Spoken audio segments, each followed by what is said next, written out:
नमस्कार। मध्य प्रदेश के सबसे बड़े न्यूज नेटवर्क यानी डीजीएनए न्यूज में आप सभी का बहुत बहुत स्वागत है और मैं हूं अभिषेक मिश्रा। हमारे इस खास शो के माध्यम से हम एक ऐसी घटना पर विस्तृत तौर पर चर्चा करना चाहेंगे जिसके चलते आज देश भर में इंदौर शर्मसार हुआ है।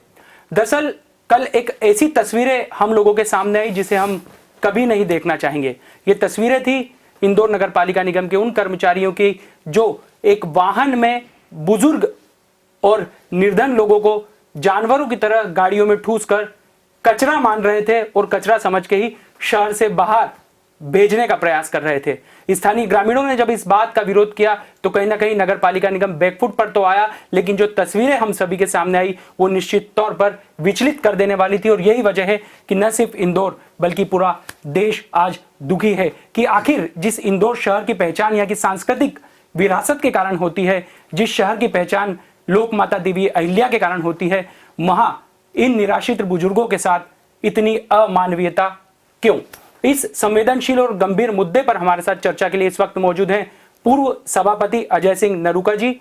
अजय सिंह नरूका जी नगर निगम से काफी लंबे समय से बतौर जनप्रतिनिधि जुड़े हैं और काफी नगर निगम की कार्यप्रणाली को लेकर उनका अनुभव है। निश्चित तौर पर उनके विचार कहीं ना कहीं इस संबंध में बहुत ज्यादा मायने रखते हैं। हमारे साथ चिन्मय मिश्रा जी मौजूद हैं, विचारक हैं, सामाजिक कार्यकर्ता हैं और समय समय पर जब भी इस तरह की परिस्थितियां हमारे सामने आती हैं तो उनके विचारों की बहुत ज्यादा आवश्यकता हम सभी को महसूस होती है। और उसके साथ मौजूद हैं प्रताप करोसिया जी, कर्मचारी महासंघ के अध्यक्ष हैं, उसके साथ साथ कर्मचारी नेता भी हैं।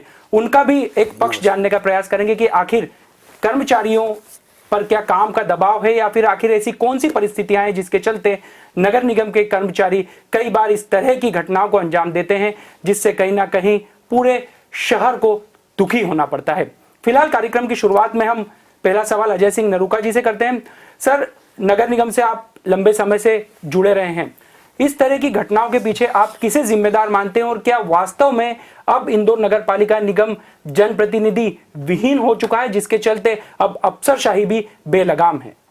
देखिए अभिषेक जी, जो घटनाक्रम हुआ है वास्तव में बहुत क्षोभजनक है और हम सब लोग दुखी हैं उस चीज़ को लेकर, पूरा शहर दुखी है। मुझे ऐसा लगता है कि जो आयुक्त महोदय के द्वारा जो निर्देश दिए गए थे उस निर्देश को ये समझ नहीं पाए नीचे के अधिकारी और रेन बसेरा की जगह उन्होंने जहां उन्होंने निर्देश दिए थे रेन बसेरा में उनको शिफ्ट करने का, पूरे इंदौर के अंदर रेन बसेराओं की पूरी श्रृंखला है, काफ़ी अच्छी सुदृढ़ व्यवस्था है और उसमें सब चीज़ों का समावेश किया जा सकता था, लेकिन पता नहीं क्यों और कैसे शहर से बाहर उन लोगों को ले जाकर अलग तरीके से, अमानवीय तरीके से मतलब उनको नीचे उतारा गया।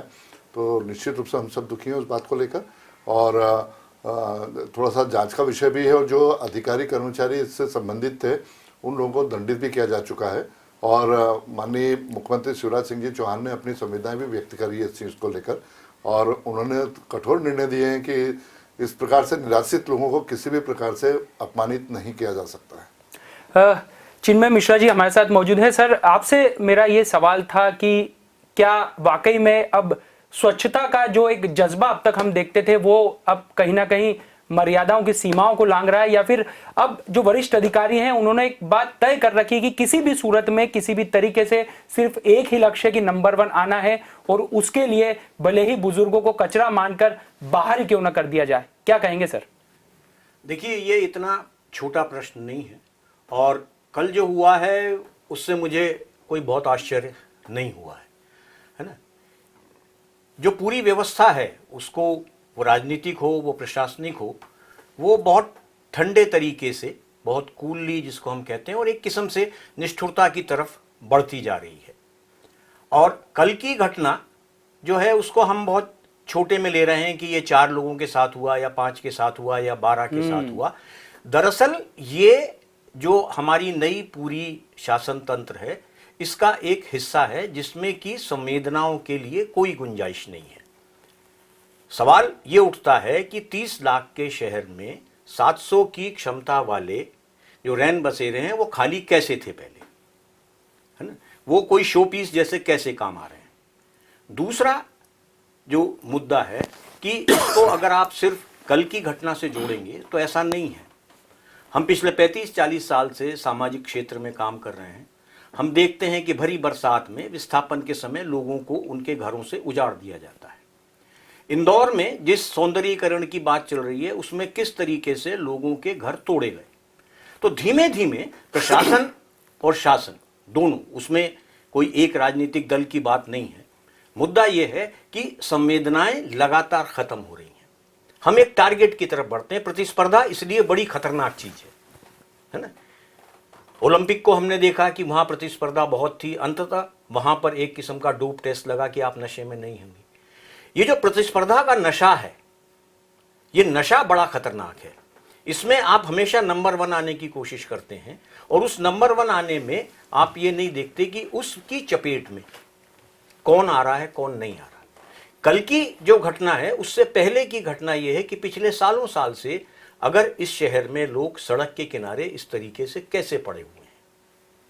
इस घटना ने हमें ये सोचने पर मजबूर किया है कि शासन का सबसे पहला कर्तव्य उन डेस्टिट्यूट, उन बेघर लोगों के प्रति है जिनका कोई सहारा नहीं है। मेरा आपका सहारा है, हमारे अपने परिवार हैं, सब है। जिनका सहारा नहीं है, सरकारी पूरा तंत्र जो है वो अंततः सबसे पहले उसको उसकी व्यवस्था करना चाहिए। और एक आम आदमी इस वक्त सरकार की, वो किसी भी जगह की सरकार हो, किसी भी प्रदेश की सरकार हो, वहाँ नहीं है। वह एक अलग किस्म का जो पूरा वातावरण चल रहा है उसमें हमको मानवीय संवेदनाओं को दोबारा अपने बीच में लाना पड़ेगा। और इस विकास की जो पूरी होड़ है जिसमें सब कुछ है, सिर्फ व्यक्ति बाहर है। आपको साफ सफाई देखना है, आपको सब देखना है, पर व्यक्ति को नहीं देखना है। ये सबसे खतरनाक स्थिति है। और पार्टी की राजनीति, पार्टी पॉलिटिक्स से, और इसमें मुझे जो सबसे बड़ी बात लगती है कि उसमें जो राजनीतिक दल हैं उनको अपना प्रभुत्व दोबारा से करना पड़ेगा और ब्यूरोक्रेसी को एक बार फिर उनके अधीन आना पड़ेगा। ये काम हो सकता है। ये आपने जो सवाल उठाया, निश्चित तौर पर इससे मैं वापस हम इस सवाल पर आपके पास में आएंगे। प्रताप करोसिया जी हमारे साथ मौजूद हैं। प्रताप जी, निश्चित तौर पर एक पहलू ये भी है कि नगर निगम के कर्मचारी कई मामलों में बहुत बेहतर काम करते हैं। हमने लॉकडाउन में देखा, जबरदस्त सेवाएं की। जगदीश करोसिया जैसे नगर निगम के एक साहसिक कर्मचारी ने अपना बलिदान दिया। लेकिन कहीं ना कहीं ये जो दबाव है, ये प्रतिस्पर्धा का दबाव है, क्या ये दबाव अब हमें उस स्थान पर ले जा रहा है जहां पर कर्मचारियों की नजर में इंदौर शहर के सिद्धांत और मूल्य जिसके आधार पर शहर की पहचान हुए जाती थी, वो अब पीछे आते जा रहे हैं? क्या कहेंगे आप? देखिए, कल की घटना ने मानव संवेदना का बहुत ही हनन किया है और इससे इंदौर को शर्मसार किया है। जिन अधिकारियों ने इस प्रकार का कृत्य किया है वे सेवाओं में कहीं निलंबित नहीं, उनको बर्खास्त होना चाहिए। क्योंकि भारत सरकार राष्ट्रीय शहरी विकास आजीविका मिशन के अंतर्गत जो हमारे बेघरबार लोग हैं उनके लिए उन्होंने व्यवस्थाएं की है। इंदौर में बड़ी बड़ी संस्थाएं ऐसी हैं जिनको करोड़ों रुपए की एड इन बेघरबार लोगों के लिए मिल रही है। हमारा परदेसीपुरा क्षेत्र में सामाजिक न्याय परिसर में भिक्षु सेवा एक कल्याण समिति है, बुजुर्ग आश्रम है। इसी के साथ साथ इंदौर नगर निगम में 10 रेन बसेरे हैं। उन रेन बसेरों की क्षमता 25-50 लोगों को ठहरने की है। अभी तो खाली पड़े इनके रेन बसेरे में जो लोग जाते हैं उनको नगर निगम ठहराती है। लेकिन अपर आयुक्त जो प्रताप सिंह सोलंकी है, हमारी नगर निगम की आयुक्त प्रतिभा पाल जी ने लगभग 8 आदेश इन बेघरबार लोगों के लिए निकाले। उन्होंने कहा ये फुटपाथों पे हैं, इनको नगर निगम ले जाके रेन बसेरों में ठहराए, रेन बसेरों में इनको गर्म पानी मिले, इनके तालाब के इनके ठंड के मौसम में तापने के लिए अलाव रेन बसेरे में जल रहे हैं। उसके साथ साथ हमारा उद्यान विभाग लकड़ी की व्यवस्था करके रातों में जो फुटपाथ पे भी रहते हैं उनके लिए भी अलाव जलाती है नगर निगम। लेकिन नगर निगम आयुक्त के आदेशों का पालन नहीं करते हुए प्रताप सिंह सोलंकी ने मनमानी करके अपने कर्मचारियों को लेकर और इस प्रकार इन बेघरबार बेसहारा लोगों को ले जाकर नगर निगम की गाड़ी से बाहर करने का कोशिश की। तो इन ऐसे कर्मचारी को बर्खास्त होना चाहिए। मतलब आप मान रहे हैं कि कहीं ना कहीं निगम आयुक्त प्रतिभा पाल के आदेशों का पालन उनके ही अधीनस्थ नहीं कर रहे हैं? उन्होंने मनमानी की क्योंकि प्रतिभा पाल जी के आदेश हैं उन्होंने कहा है कि इनको अगर शहर में कहीं फुटपाथ पे कोई कर्मचारी कोई ऐसा बेघरबार मिलता है, उनको ले जाकर रेन बसेरों में ठहराएं। ऐसे 8 आदेश और हर मीटिंगों में उन्होंने निकाले हैं, लेकिन कैसे क्या हुआ ये, और इन अधिकारियों ने किस प्रकार की ये मनमानी करके अपनी जिम्मेदारियों का पालन नहीं किया और अलग ले जाकर इनको जो छोड़ने की कोशिश की। मैं तो ये कहता हूं कि जिस व्यक्ति ने भी सोशल मीडिया पर इस प्रकार का जो वीडियो करके और भेजा और पूरे मीडिया को और समाज को जागरूक किया है, उनका भी सम्मान होना चाहिए, क्योंकि ये बहुत अच्छा काम किया उन्होंने कि ऐसी घटना को वो सामने लेकर आए। लेकिन मध्य प्रदेश सरकार और भारत सरकार इनकी सदा चिंता करती रहती है और इनके लिए एड भी देती है। हमारे जितने भी ये वृद्ध आश्रम हैं, इनको भारत सरकार की एड मिलती है। हम रेन बसेरों को ही टारगेट करते हैं, इनके लिए बड़ी कार्य योजना बनना चाहिए, क्योंकि ये 5-50 लोग नहीं हैं। इंदौर शहर में लगभग 10-20 हजार लोग ऐसे हैं बेघरबार, इनको चिन्हित करके और इनकी समूची व्यवस्था करना चाहिए। यानी कुल मिलाकर व्यवस्थाओं के लिए कार्य योजना तो है, लेकिन सिर्फ कागजों तक सीमित है। अजय सिंह नरूका जी के पास में हम आते हैं। सर, इंदौर शहर पिछले कुछ समय से जनप्रतिनिधि विहीन दिखाई देता है। कई बड़े मुद्दे ऐसे होते हैं जहां पर जनप्रतिनिधि मौन दिखाई देते हैं। अब इस तरह की घटना हमारे सामने आई है। निश्चित तौर पर मैं व्यक्तिगत तौर पर यह मानता हूं कि अगर उपायुक्त स्तर के अधिकारी पर कार्रवाई हुई है तो उसके पीछे की वजह सिर्फ इतनी थी कि अब सिर पर नगरीय निकाय चुनाव है और इस तरह की घटनाएं कहीं ना कहीं चुनाव को प्रभावित कर सकती है, मतदाताओं को प्रभावित कर सकती है। शहर की सड़कें खुद ही पड़ी हुई है। आलम कल ये रहा कि मंदिर का द्वार गिरकर एक नाले में समा जाता है, उसके बावजूद किसी की नींद नहीं खुलती है। लगातार किसी भी परिस्थिति में हमने देखा कि लॉकडाउन की स्थिति देखी, सब्जियों पर वैध और अवैध होने के ठप्पे लग गए, ठेलों को नहीं लगने दिया जाता है, विरोध को दबा दिया जाता है और तमाम जनप्रतिनिधि मौन रहते हैं। तो क्या वर्तमान राजनीति सिर्फ चुनाव तक सीमित रह गई है? सर, नहीं, ऐसी बात नहीं है।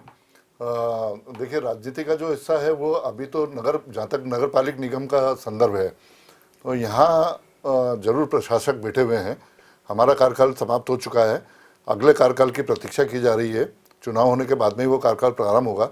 इस बीच में जो ये संधिकाल आया है, इसके अंदर जरूर अधिकारियों का दौर चल रहा है और जो टारगेट दिए जाते हैं, मैं हमेशा से मान्यता का रहा हूँ कि स्वच्छता अभियान या इस प्रकार के जो भी अभियान आते हैं वो सतत चलने वाले कार्य होते हैं।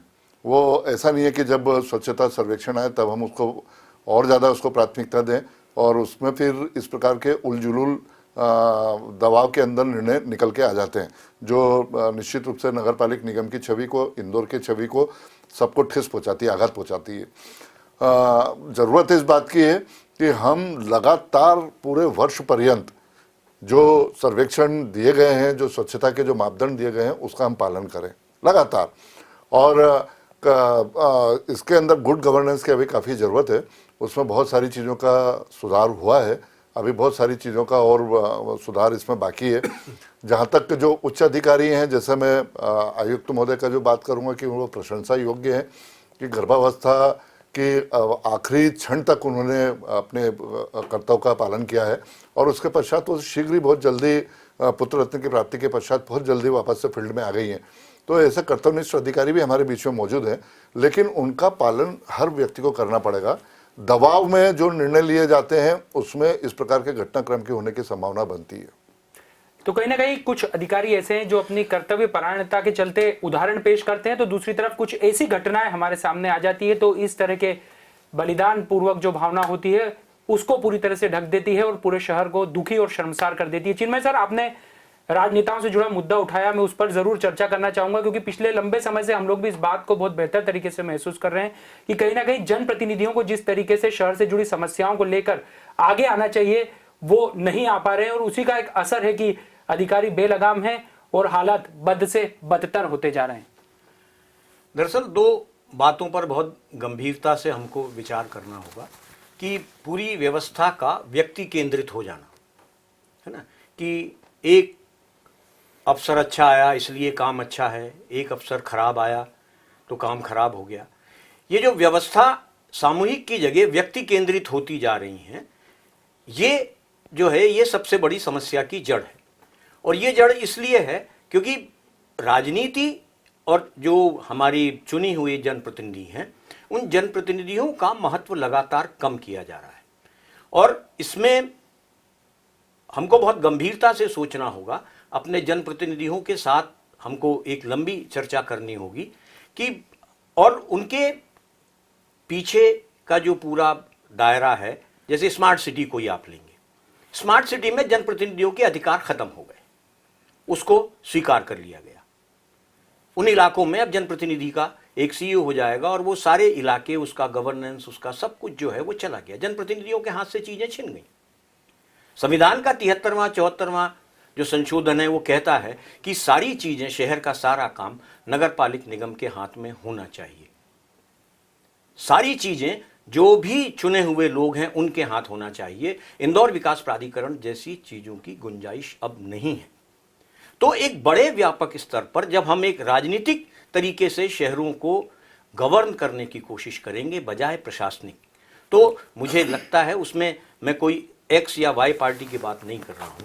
मैं ये मानता हूं कि शहर अंततः या देश जो बचता है या चलता है उसके लिए एक राजनीतिक नेतृत्व ही उसको बचा सकता है। और जैसे ही नेतृत्व राजनीति से कहीं और जाता है, अब इंदौर की कल की जो घटना है, उस घटना में आप एक अफसर को या एक को कह रहे हैं जैसे कि वो डिप्टी कमिश्नर हैं, उनको आप सस्पेंड कर देंगे, ठीक है, वो भी बहुत जरूरी काम है। पर सवाल ये है कि ये घटना एक दिन में नहीं घटी, ये घटना कोई एक घटना नहीं है, ये कितने समय से वो लोग शहर में डेस्टिट्यूट के तरीके से बैठे हुए हैं। तस्वीरें एक घटना की आ गई तो इसलिए हो गया। अगर आप पिछला सेंसस देखेंगे, पिछली जनगणना आप देखेंगे, उस जनगणना में ये पता है कि इंदौर में कितने लोग सड़कों पर रहते हैं। ऐसा नहीं है कि इस बात का रिकॉर्ड नहीं है, नगर निगम के पास अपने भी रिकॉर्ड हैं। और जो व्यापक जनगणना होती है, जिसके लिए हम जनगणना के एक दिन पहले हमारा सारा अमला रात भर सड़क पर रहता है और एक एक व्यक्ति की जो है वो एंट्री करता है। जनगणना को अगर हम हमारे सामने रखेंगे तो हमारे समझ में आएगा कि कितने हमारे यहाँ डेस्टिट्यूट हैं, कितने बेघर लोग हैं, कितने अपंग लोग हैं, कितने जो है बेसहारा लोग हैं, कितने विकलांग लोग रह रहे हैं। ऐसी कोई चीज़ नहीं है जो हमारे पास इस वक्त, जो हमारे पास एक डिजिटल युग है उसमें हमारे पास ना हो। उसके बावजूद ना होना, इस तरह की घटनाओं का होना सिर्फ एक शहर के लिए और हम सब के लिए जो पूरी मानवता को शर्मसार कर रहा है, उसको लेकर के दोषारोपण से ज़्यादा ज़रूरी इस वक्त ये है कि यह घटना की पुनरावृत्ति ना हो। और ये एक बहुत महत्वपूर्ण बात है जो हमें करना होगी। और किसी एक अफसर को हटा देने से ये स्थिति नहीं होगी या एक किसी नेता को ब्लेम कर देने से ये स्थिति नहीं होगी। इस पर हमें बहुत गंभीरता से विचार करना पड़ेगा। प्रताप जी, कर्मचारियों के बीच में आप रहते हैं, क्या वास्तव में आप मानते हैं कि इस तरह के सर्वेक्षण में लगातार एक खिताब बरकरार रखने का जो मानसिक दबाव है वो कर्मचारी लगातार झेल रहे हैं, और जिस तरह का टारगेट लक्ष्य दे दिया जाता है कि एक निर्धारित समय में आपको इतना काम निपटाना है, उसके चलते कहीं ना कहीं अब निचले स्तर के कर्मचारियों की मानसिक स्थिति पर फर्क पड़ रहा है, उनके परिवार की स्थिति पर फर्क पड़ रहा है? देखिए, कर्मचारियों पर काम का दबाव नगर निगम इंदौर में पहले था क्योंकि ऐसे औजार उपकरण नहीं थे। आज नगर निगम इंदौर ने इतने औजार उपकरण, मशीनों के माध्यम से रोड की सफाई, धूल डस्ट, कचरे का निपटान, ये सारी चीजें करने के बाद काम कर्मचारियों पर बहुत हल्का हुआ है। इसी के साथ कर्मचारी इंदौर शहर में 8 घंटे अपनी ड्यूटी करता है शासन के नियम अनुसार। तो 8 घंटे ड्यूटी करता है तो दबाव, क्योंकि हम भी नगर निगम कर्मचारी यूनियन ने चलाते हैं, कर्मचारियों पर ऐसा कोई मानसिक दबाव इंदौर नगर निगम नहीं देता। कर्मचारियों की इच्छा है, क्योंकि शहर का नाम पूरे भारत के नक्शे में स्वच्छ भारत मिशन के अंतर्गत सर, मेरा जाना यही जाता सवाल है कि अगर इतने संसाधन मौजूद हैं तो फिर एक गाड़ी में जानवरों की तरह बुजुर्गों को भरकर शहर से बाहर क्यों किया जा रहा है? क्या बुजुर्गों को भी कचरा मान लिया गया है? मानसिक दबाव अगर नहीं है तब तो कम से कम इतने संसाधनों के बीच में व्यवस्था होनी चाहिए थी, बजाय इतनी बड़ी गड़बड़ी और अव्यवस्था के। आप इंदौर के समस्त रेनबसेरों का निरीक्षण करें, उनमें हमारी नगर निगम की आयुक्त प्रतिभा पाल जी ने पूरे रेनबसेरे, आप किसी होटल रेस्टोरेंट को देखोगे ना, होटल में जिनमें ठहरते हैं, मगर पर उसमें आदमी तो नहीं रह रहा है ना, इतनी सुविधा उसमें व्यक्ति तो नहीं को रह रहा है। पहुंचना पड़ेगा। लेकिन सर, मकान और घर में यही अंतर होता है कि मकान 4 दीवारी का होता है और घर सदस्यों से अब बनता ऐसा है, पर वो खाली है ना अभी। खाली का क्या करें? खाली है। खाली नहीं, लोग जाते हैं उसमें रुकते हैं बेघरबार लोग, लेकिन नगर निगम के ये जो रेन बसेरे में जो संचालन करता है, इनको उन्होंने निर्देश दिए कर्मचारियों को कि फुटपाथ पर किसी भी बेघरबार व्यक्ति को देखे तो आप रेन बसेरे तक छोड़ें। लेकिन इन्होंने रेन बसेरे और आश्रमों में छोड़ने की बजाय इस जगह पर छोड़ के शहर को कलंकित किया है।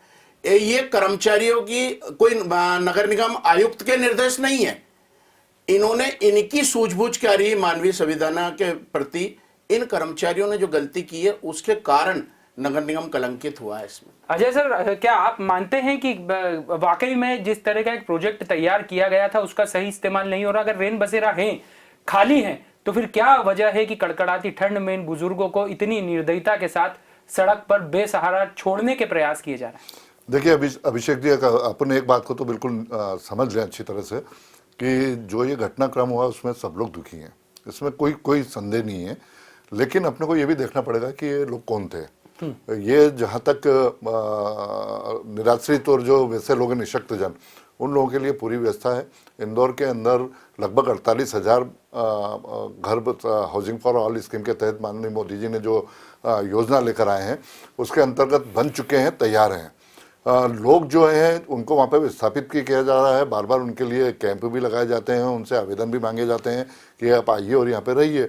लेकिन जो इस प्रकार के लोग थे जो ये घटनाक्रम हुआ वो भिक्षुक प्रवृत्ति के लोग थे, और उनको बार बार रेन बसेरा में आप लेकर आ जाएं, चाहे उनको हाउसिंग फॉर ऑल स्कीम के तहत आप उनको मकान दे दें, वो वापस वहाँ पहुँच जाते हैं जिस जगह पे से उनको उठाया गया था। ये एक बार नहीं, कई बार ये घटनाक्रम होता है, पुनरावृत्ति होती है। तो अपने को ये भी सोचना है कि ये मानसिकता क्या काम करती है। और हमने रेन बसेरा बनाए हैं, उस रेन बसेरा में लोगों को लाया जाता है, इन लोगों को भी लाया जाता है, लेकिन ये वापस वहाँ पे पहुँच जाते हैं कंबल की चाह में या दूसरी अन्य जो सुविधाएं जो नागरिक लोग मतलब उनको देते हैं उसमें पहुँच जाते हैं। ये मानवीय संवेदनाओं का वास्तव में हनन में प्रताप जी की बात से सहमत हूँ कि इस तरीके से कार्य नहीं होना चाहिए था जो वो घटनाक्रम हो गया। लेकिन समझना भी पड़ेगा कि ये जो लोग हैं इनके लिए एक अलग से कुछ योजना बनाना पड़ेगी, और किसी भी प्रकार से इंदौर के अंदर इस प्रकार से जो भिक्षावृत्ति होती है नहीं होना चाहिए। माननीय शिवराज सिंह जी चौहान ने, माननीय मोदी जी ने तरह तरह की योजना बनाई है इन लोगों के लिए। फूड सिक्योरिटी के तहत फूड है, उनको वो भी मिल रहा है, राशन के तहत पेंशन मिलती है, निराश्रित अगर है तो उनको भी पेंशन मिल रही है, उस पेंशन में वो अपना भरपेट भोजन कर सकते हैं, रहने के लिए स्थान है, अगर इलाज के लिए मतलब सुविधाएं हैं, 2-2, 3-3 योजनाएं हैं, संबल योजना वापस से लागू करी है। वो सब चीज़ों का इनको लाभ इनको स्वयं को उठाना पड़ेगा। अच्छा, एक चीज़ और देखते हैं कि हम जो भिक्षुक प्रवृत्ति के लोग होते हैं वो आदी हो जाते हैं इस प्रकार से, हालांकि वो धीरे धीरे सक्षम भी हैं। हमने कई लोगों को देखा है, पलासिया चौराहे पे जो लोग हैं उनकी बिटिया जो है, उनका जो घर है, उनके पास में अनेकों घर है, एक घर नहीं है। लेकिन ये थोड़ा सा जाके अपने को वो भी पड़ताल करके उसको एक योजना बना के इन लोगों को बात करके समन्वय बनाकर और इनका विचार करके इनको कुछ जगह इसका समस्या का समाधान करना पड़ेगा जिससे ऐसी घटना की पुनरावृत्ति न होना पाए। चिन्मय मिश्रा जी, अगर हम देखें तो इंदौर शहर एकमात्र ऐसा शहर है जहां पर किसी भी विकास कार्य को यदि बात की जाए तो जनता पूरा सहयोग प्रदान करती है, भले ही बात स्वच्छता अभियान से जुड़ी हो। अभी साउथ तोड़ा के सड़क निर्माण में हम देखें कि 250 से अधिक बाधकों को हटाया गया, वो भी बगैर किसी पुलिस फोर्स के। इतना सहयोग देती, क्लॉथ मार्केट हो या सराफा हो, सड़क चौड़ीकरण के नाम पर जब भी बाधक हटाए जाते हैं पूरा सहयोग जनता प्रदान करती है। एक नया पैरामीटर एक टूल किट में आया सेंट्रल मिनिस्ट्री का कि अगर स्वच्छता में नंबर 1 आना है तो व्यवसायी को रिहायशी इलाकों में 90 और 75% कचरा संग्रहण शुल्क वसूलना अनिवार्य है। इंदौर शहर एकमात्र ऐसा शहर बना जिसने टूल किट के सभी पैमानों पर खरा उतरकर बताया। लेकिन क्या अब आपको ऐसा नहीं लगता कि जो सभी दबाव हैं, जो सभी अपेक्षाएं हैं, जो सभी महत्वाकांक्षाएं हैं, वो अब जनता पर लादी जा रही है, उसका कहीं ना कहीं अब एक अतिरेक हमारे सामने आते जा रहा है? नहीं, आप बिल्कुल ठीक बात कह रहे हैं। और सवाल इस बात का है कि जो लोग को कल उस गाड़ी में डाल के वहाँ ले जाया गया था, वो कल कोई परसों पहली बार सड़क पर नहीं थे, वो लंबे समय से वहाँ रह रहे हैं। और अगर वो किसी एक जगह उनको रखा जाता तो उनमें से काफ़ी सारे लोग जो हैं वो बाहर निकलने की स्थिति में भी नहीं थे, वो चल भी नहीं सकते थे। तो अगर वो भिक्षुक प्रवृत्ति के हैं जैसा नरुका जी ने कहा और प्रवृत्ति है, तो उस प्रवृत्ति के लिए आपको ये सोचना पड़ेगा कि वो उनको मांगने की और बार बार जो है उसकी ज़रूरत ना पड़े। और जहाँ तक मैं आपसे इस बात को कहना चाहता हूँ कि जो स्वच्छता को लेकर के और बाकी तमाम विकास कार्यों को लेकर के जो कुछ चल रहा है, उसके दो पक्ष हमेशा आपके सामने होते हैं। एक पक्ष बहुत उजला होता है, उसका दूसरा पक्ष अलग होता है, वो आज हमारा विषय नहीं है। तो ये जो कल जो हुआ है, ये दरअसल ये कैसे हो गया, ये एक बहुत महत्वपूर्ण बात है कि कैसे नगर निगम के कर्मचारी नहीं की बात मैं नहीं कर रहा हूँ, एक सामान्य व्यक्ति किसी दूसरे व्यक्ति को जो कि डिसेबल्ड है, जो काम नहीं उठ सकता, उसको कैसे एक गाड़ी में पशु की तरह डालकर ले जा सकता है।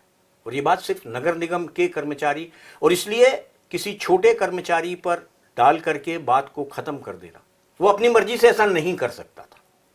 ये एकदम ठीक बात है कि अगर आप ठीक है आज आपने उनको टर्मिनेट कर दिया, तो आपने अगर 2 को किया है तो उसमें एक ड्राइवर भी था, वो ड्राइवर भी गया था। भाई क्या ड्राइवर उसमें जिम्मेदार नहीं है? है ना, ड्राइवर भी लेके गया था। अगर गलत होता तो ड्राइवर, अगर आदेश नहीं होते वहां जाने के, जिन 2 लोगों ने उठा के रखा उन्होंने तो आदेश नहीं दिए होंगे कि इनको लेके जाना है। ड्राइवर को तो किसी और ने आदेश दिया होगा तुमको कहाँ जाना है, ये तो लॉगबुक में एंट्री होगी, ऐसा तो नहीं है। तो ये बात को, हर चीज को सबसे निचले कर्मचारी तक ला करके उसको खत्म कर देना, ये ठीक बात नहीं है। ये प्रवृत्ति अगर ऊपर होगी, एक किस्म की निष्ठुरता की, रथलेसनेस की, अगर वो ऊपर है तो वो नीचे आई है। अदरवाइज निचला कर्मचारी कभी अपनी मर्जी से ऐसा कोई काम नहीं कर सकता, क्योंकि वो उस वर्ग को जिसको वो ले गया था उसको हमसे ज्यादा अच्छे तरीके से पहचानता है, उसके साथ सहानुभूति ज्यादा होती है ना। इस बात को हमें हमेशा करना होगा कि वो किसी को भी, कोई जो किसी का घर में हथौड़ी लगा के तोड़ता है किसी बड़े अफसर के कहने से, ये वो जानता है कि उसके ऊपर क्या बीतती है ना। इसलिए हमें सबसे निचले कर्मचारी को दोषी ठहरा के मैं इसमें क्षमा चाहूंगा, मैं इसमें थोड़ा सा संशोधन कर दूं। जो ये घटनाक्रम हुआ इसमें जिसने निर्देश दिए थे वो डिप्टी कमिश्नर रैंक का आदमी था, और माननीय शिवराज सिंह जी जो मुख्यमंत्री हैं उन्होंने, और माननीय नगरीय प्रशासन मंत्री हमारे भूपेंद्र सिंह जी, उन्होंने खुद ने निर्देश देकर उनको सस्पेंड करा है, और उनके ऊपर कठोर कार्रवाई भी आगे अपेक्षित है। और मुझे लगता है डिप्टी कमिश्नर छोटा रैंक का आदमी नहीं होता है, और जो लोग हैं जो गए थे, वो डिप्टी कमिश्नर जिस तरीके से वीडियो के अंदर वो उतारने की जो उनकी तरीका था वो बहुत ही ऑब्जेक्शनबल था। तो इसलिए वो उनको दंडित होना बिल्कुल जरूरी है। इसमें कोई भी व्यक्ति हो, चाहे मतलब कर्मचारी हो, चाहे अधिकारी हो, चाहे किसी भी स्तर का व्यक्ति हो, उसको दंडित होना चाहिए। इसके लिए किसी भी प्रकार की कोई संवेदना का स्थान नहीं। मेरा कहने का अर्थ बिल्कुल अलग है जी। ये कोई एकमात्र घटना नहीं है, पर ये क्या अंतिम घटना हो सकती है? जी हाँ, सवाल एकमात्र घटना। मैं किसी भी व्यक्ति को, मैं डिप्टी कमिश्नर को भी ब्लेम नहीं करना चाहता, क्योंकि वो उस व्यवस्था में, जिस व्यवस्था में उन तक क्या आदेश मिले हैं, उसमें वो भी एक छोटी चीज है। नहीं, उनके आदेश बिल्कुल, माननीय आयुक्त महोदय के आदेश बिल्कुल स्पष्ट थे। अगर आयुक्त महोदय के आदेश स्पष्ट थे, 8 बार अगर उन आदेश को, जैसा करोसिया जी ने कहा, नहीं माना गया, तो वो डिप्टी कमिश्नर पहली बार, दूसरी बार, 5वीं बार, 6ठी बार, 7वीं बार में सस्पेंड क्यों नहीं हुए? आखिर तक इस बात की रास्ता क्यों देखी? एक मिनट, मेरी बात पूरी कर लेनी चाहिए, मैंने नहीं टोका किसी को। अगर 6 बार आदेश दिए गए हैं कि इन व्यक्तियों को आपको अंदर ले जाना है, इनको रखना है, वहां से भागने का क्या पुराना कोई इनका रिकॉर्ड था, जो लोग यहां से वहां तक चल के नहीं जा सकते? अगर नहीं माना गया तो क्या हम सस्पेंड करने के लिए या टर्मिनेट करने के लिए तब तक कोई रास्ता देखेंगे कि जब वो अपराध हो जाए, जब वो मानवीय अपराध हो जाए? मेरा यही कहना है। प्रताप जी, मेरा ये आपसे यही सवाल था कि ये तो एक वीडियो हम सभी के सामने आ गया, तो कहीं ना कहीं इतने मामले ने तूल पकड़ लिया, लेकिन जो खाली है रेन बसेरे और इतनी व्यवस्था जितनी आप बात कर रहे हैं, इतनी व्यवस्था होने के बावजूद यदि प्रभावितों को उसका लाभ नहीं मिल रहा, तो कहीं ना कहीं ये बात साफ कर रही है कि इस तरह की घटनाएं बदस्तूर जारी थी। फर्क सिर्फ इतना था कि उनकी तस्वीरें हमारे सामने नहीं आई थी। रेन बसेरे कोई भी खाली नहीं है। रेन बसेरे में हमेशा जिनके पास घर नहीं है, बेघरबार लोग रुकते हैं। ये जो घटना है, जैसे रेलवे स्टेशन पे समक्त भिक्षु सोते थे तो रेलवे स्टेशन वाले ही बाहर कर देते हैं उनको, तो फुटपाथों पे आ जाते हैं। तो इनकी जिम्मेदारी रेन बसेरे में ठहराने की ये निर्देश निगम आयुक्त ने दिए थे। रेन बसेरों की पूरी रंगाई पुताई, बेडशीट चादर बदलना, गादी रजाई, यानी ये जो 8 निर्देश दिए हैं उनका पालन पूर्णता हो चुका है। 700 में से 15 भरे थे, लेकिन 700 में से 15 भरे हुए जो थे। वहां पहुंचेगा रेन बसेरे में वही रुकेगा। जो नहीं पहुंचने वाला है वही तो उसी को तो पहुंचाना है। हम सवाल नहीं खड़े कर रहे। रेन बसेरे में आप जैसा कह रहे हैं व्यवस्थाएं हैं, लेकिन लोग कहाँ हैं उन व्यवस्थाओं का? नहीं, लोग रुकते हैं ना। क्यों नहीं है? क्योंकि इस तरह से धोकर उन्हें सड़क पर छोड़कर आया जा रहा है। लोग रुकते हैं, वहां रजिस्टर हैं, उनकी एंट्रियां होती हैं। आप ये करो कि रेन बसेरे में कोई नहीं रुकता। रेन बसेरे में हमेशा बेघरबार लोग रुकते रहते हैं। वो रात्रि में सोते हैं, सवेरे चले जाते हैं, और उनके आधार कार्ड जमा है, नगर निगम के रजिस्टरों में उनकी एंट्रियां हैं। और रेन बसेरे कोई ऐसे ही देखने के लिए नहीं बनाए। रेन बसेरे में सब बेघरबार लोग रुकते हैं उसके। जी अजय सर, आप कुछ कहना चाह रहे हैं? अभिषेक जी, मैं आप एक बात से चिन्मय जी की सहमत हूँ कि ये सुनिश्चित किया जाना चाहिए, और ये करेंगे, निश्चित रूप से करेंगे, क्योंकि ये एक बहुत बड़ी घटनाक्रम है। इस प्रकार से कभी भी इंदौर शर्मसार ना होने पाए, इसलिए इस बात को बहुत कठोरता के साथ में सुनिश्चित किया जाएगा कि मानवीय संवेदनाएं जो है उसका स्थान सर्वोच्च रहना चाहिए। अब जी मैं वापस आपके पास आता हूं चलते चलते। आखिरी सवाल आप सभी से करते हैं। अजय सर, आपसे शुरू करता हूं, क्योंकि आपकी कार्यशैली को भी बहुत करीब से मैंने देखा है। मैंने देखा एसटीपी प्लांट को लेकर आपने कितनी बेहतर तरीके से काम किया नदियों को बचाए रखने के लिए, उनके पुनरुद्धार के लिए। तो मैं आपसे एक अपेक्षा कर सकता हूं कि कहीं ना कहीं आप जैसे जनप्रतिनिधि बगैर चुनाव का रास्ता देखे आगे आए, ऐसे संबंधों में अधिकारियों से चर्चा करें और इस बात की कोशिश करें कि जिस तरह की तस्वीर कल हमने देखी, अब आइंदा भविष्य में इस तरह के हालात हमारे सामने ना हो। क्या आप इस बात को लेकर इस शो के माध्यम से हमें आश्वस्त करना चाहेंगे? जी, कल ही मेरी इनसे सबसे चर्चा हुई थी। शो का तो निर्णय आपने अभी लिया था, लेकिन हमारी सब लोगों से इस बारे में चर्चा हुई है, और ये बहुत गंभीर विषय है, और इसके ऊपर निश्चित रूप से एक ठोस कदम उठाया जाएगा। इसके साथ साथ में कुछ अधिकारियों का जैसे जो रवैया अभी स्वच्छता को लेकर चल रहा है, जिसमें जुर्माना एक ऐसी व्यवस्था उन्होंने अपने उसके अंदर ले ली है अगर नियंत्रण में, कि जिससे नागरिक लोग त्रस्त हैं। उसके बारे में मेरी अभी सांसद महोदय से चर्चा हुई, सुबह ही चर्चा हुई इस विषय के ऊपर। और अब जुर्माना जो होता है किसी भी सभ्य समाज के अंदर सबसे अंतिम कड़ी होती है, उसको माना जाता है। और जुर्माना भी ऐसा कुछ अधिकारियों के द्वारा किया जा रहा है कि 1 लाख 2 लाख जो भी मतलब बना रहा है उस तरीके से जुर्माना को लगाया जा रहा है। तो इस बारे में भी हम, आप मान रहे हैं कि फिलहाल पीली बत्ती का जो डर है, वो पीली गाड़ी का, वो पुलिस से कहीं ज्यादा है? नहीं, वो होना भी चाहिए कि स्वच्छता जो है उसका पालन हो, लेकिन पालन इस प्रकार से हो कि जैसा इंदौर शहर जब आपको सहयोग दे रहा है पूरी तरह से, यहाँ के नागरिक पूरी तरीके से जब सहयोग दे रहे हैं, हर चीज के लिए आपके पास में तत्पर है, तो फिर उनके साथ में भी हमको वो संवेदनाएं रखना पड़ेगी। जुर्माना मैं नहीं मानता हूँ कि किसी भी समस्या का समाधान है, और ये सभ्य समाज में इसका कोई स्थान नहीं होता है। बहुत अच्छी बात कही सर आपने। हम उम्मीद करते हैं कि आप अपने शब्दों पर कायम रहकर आने वाले समय में एक ठोस परियोजना बनाएंगे, जिसके आधार पर कहीं ना कहीं शहर को दुखी होने का मौका नहीं मिले, शर्मसार होने का अवसर न मिले। चिन्मय सर, संक्षिप्त में जाते जाते आपकी अंतिम टिप्पणी मेरा सुझाव सहित।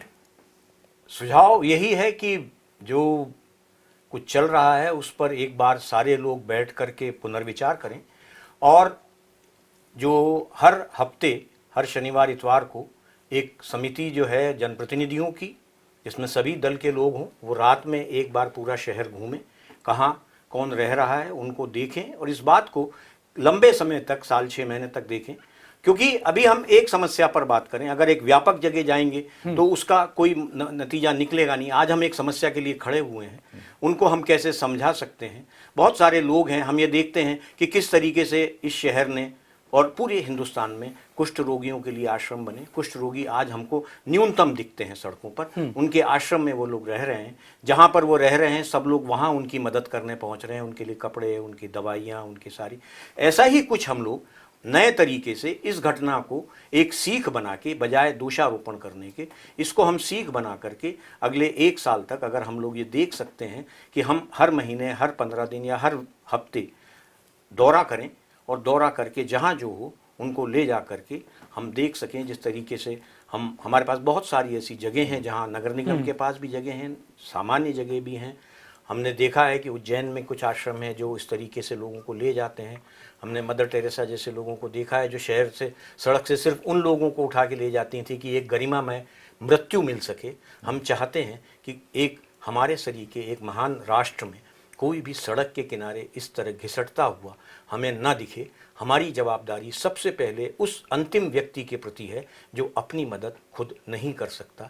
ये हमको बहुत अच्छे तरीके से और बहुत भारी मन से आज कल की जो घटना हुई है उस पर पश्चाताप करते हुए, ग्लानि भाव अपने अंदर से दूर करते हुए कि हम कैसे इसकी पुनरावृत्ति ना होने दें, हमें कटिबद्ध होना चाहिए। बहुत बहुत धन्यवाद सर। और जाते जाते प्रताप जी, आपसे मेरा सवाल था, क्या एक कर्मचारी यूनियन के लीडर होने के नाते आप प्रयास करेंगे कि कर्मचारियों को कहीं ना कहीं अपनी कार्यशैली का पाठ पढ़ाएंगे जिसमें संवेदनाओं का भी अध्याय होगा? देखिए, नगर निगम कर्मचारियों को प्रशिक्षण देती है और ये कल की घटना ने वास्तव में सबको शर्मसार किया है।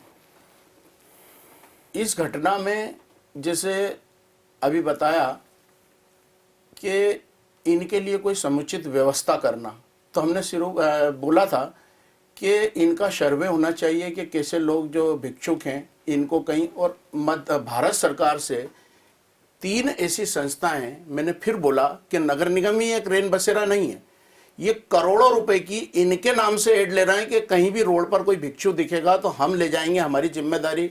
कोई पागल व्यक्ति दिखेगा उसे हम पागल खाने तक ले जाएंगे। तो ये जो 4-5 संस्थाएं अपनी जो पूंजीपतियों की यहाँ पर जीवित हैं, इन संस्थाओं ने सामाजिक न्याय परिसर परदेसीपुरा में भारत माता मंदिर के पीछे बड़ा एरिया बुजुर्ग आश्रम के लिए दे रखा और भिक्षु संस्थान के लिए। वहाँ एक भी भिक्षुक वहाँ पर आपको अभी जाके सर्वे कराएंगे नहीं मिलेगा। तो ये करोड़ों रुपए के जो एड ले रहा है संस्था, एनजीओ बनाकर, इन पे भी शासन प्रशासन को पैनी नजर रखना पड़ेगी। और वास्तव में ये जो घटना हुई है ये पुनः नहीं हो, दोबारा नहीं हो, इसके लिए निगम प्रशासन, जिला प्रशासन को जागरूक रहना पड़ेगा और एक नई कार्य योजना बनाकर इनकी व्यवस्थाएं करना चाहिए। बहुत बहुत शुक्रिया आपका। तो कुल मिलाकर देखने में आया कि ये जो घटना हमारे सामने आई है इसने हम सभी को दुखी किया है, आक्रोशित किया है, और फिलहाल यही वजह है कि देश भर में इस वीडियो के कारण इंदौर शहर की बदनामी हुई है। तो ये एक कहीं ना कहीं हम सभी को समझने की जरूरत है, नगर निगम को समझने की जरूरत है, सभी कर्मचारियों को समझने की जरूरत है, अधिकारियों को भी समझने की जरूरत है कि कार्यशैली में संवेदनाओं को भी शामिल किया जाए। और अब जैसा कि चिन्मय मिश्रा जी ने बताया कि जरूरत है कि पश्चाताप करें और प्रायश्चित के तौर पर कुछ ऐसी ठोस कार्य योजना बनाएं जिसके आधार पर हमें शर्मसार कर देने वाली इस तस्वीरों का दोबारा सामना करना नहीं पड़े। फिलहाल आप सभी अतिथियों का बहुत बहुत धन्यवाद। हमारे इस खास शो में, इस सार्थक बहस में भी इतना ही, लेकिन ताजा तरीन खबरों के लिए आप मध्य प्रदेश के सबसे बड़े न्यूज नेटवर्क यानी डीजीएनए न्यूज पर बने रहिए। फिलहाल मुझे इजाजत दीजिए, नमस्कार।